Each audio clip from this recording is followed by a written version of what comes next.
story of Avatar, Frontiers of Pandora is about Sarentu. These children were taken from their clan at a really young age and they've been brought up in a human RDA facility. The game starts with you actually in school.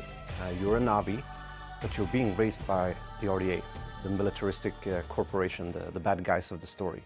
So they're kind of divorced from their culture and their people and brought up to use human weapons and to understand humanity. When the game starts and you actually step onto Pandora for the first time, you're Navi, you're of this world of Pandora, but you've never been there. And you have to learn everything and unravel the mysteries of your past, what happened in school, who put you there, and deal with the trauma that upbringing actually brought.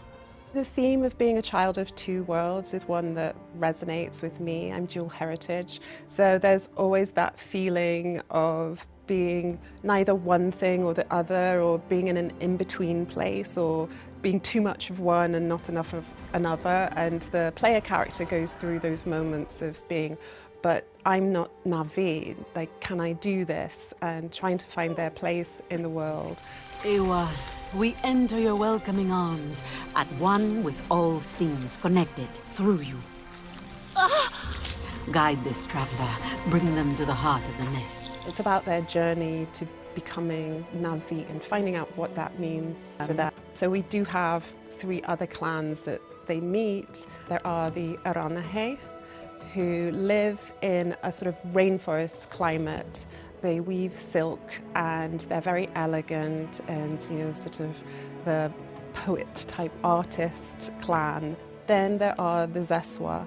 They live in symbiosis with these huge placid creatures called Zakru, and their tents lean up against the side of these creatures for warmth and protection from the winds that travail the grasslands they live on. And they are bright and bold, but they like to party. The third clan are the Kamatire, and they live in the clouded forest, so they're a reclusive, mysterious clan. They are surrounded by moss and fog and sort of pine trees, and the character of the clan kind of reflects that, so they're more wary of strangers, both as a culture and for story reasons, so there's a mystery surrounding the Kamatire. Every single aspect in the Avatar universe fits together, right? This is something that you see in the Avatar films. There are lore parameters that we must abide by, and this applies to both world building and narrative.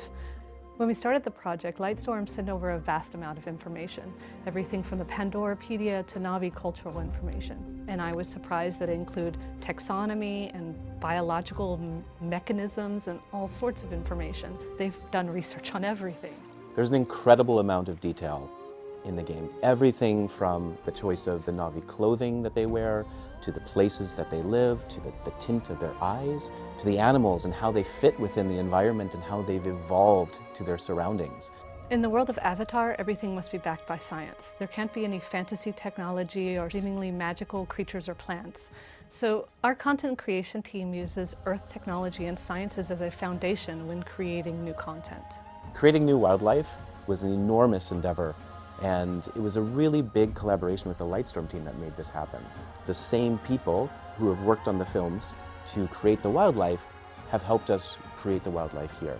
The Soundblast Colossus, as we showed in our trailer, is this enormous kind of almost Stegosaurus-looking style creature, and it has these air kind of vents, and it can actually use the wind of the upper plains. It's adapted to use that, to actually suck it in and then blow it out, and it actually creates kind of an attack because it's such a force and such a kind of sonic resonance that it actually disorients nearby things and kind of makes them go away if it feels threatened.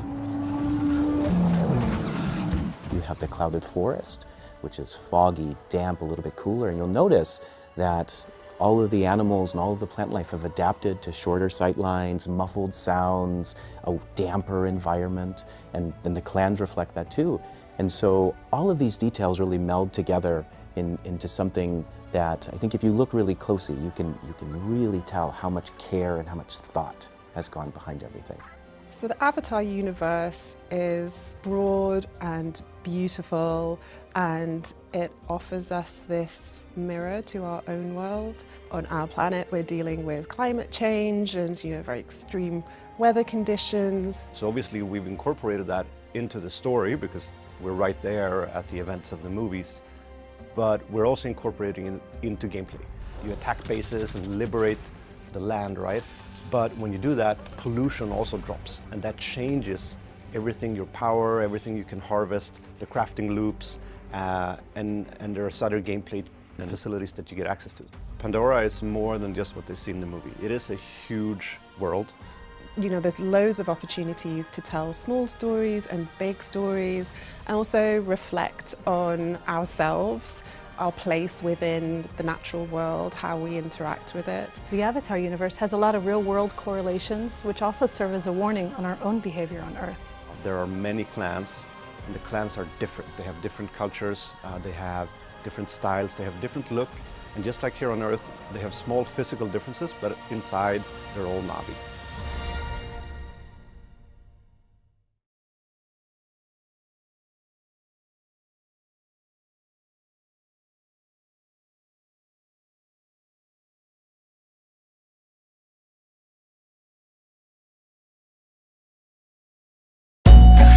To your hands, a plan, your own hands can land your own brand. And damn, I feel like no one takes accountability. They want the credibility, convincingly unwilling to put in the hours it takes to get some power. Don't be f***ing sour, take a cold shower, scream until you're louder, work until you're prouder, and f*** all the doubters, they're just your downers. I swear to God they all let me down. I always fought just to wear the crown. I'm off at these fucking clowns who were all taught they deserve an ounce. It's only worth it if you work for it. It's only worth it if you work for it. I won't stop till they hear me now. I won't stop till I wear the crown.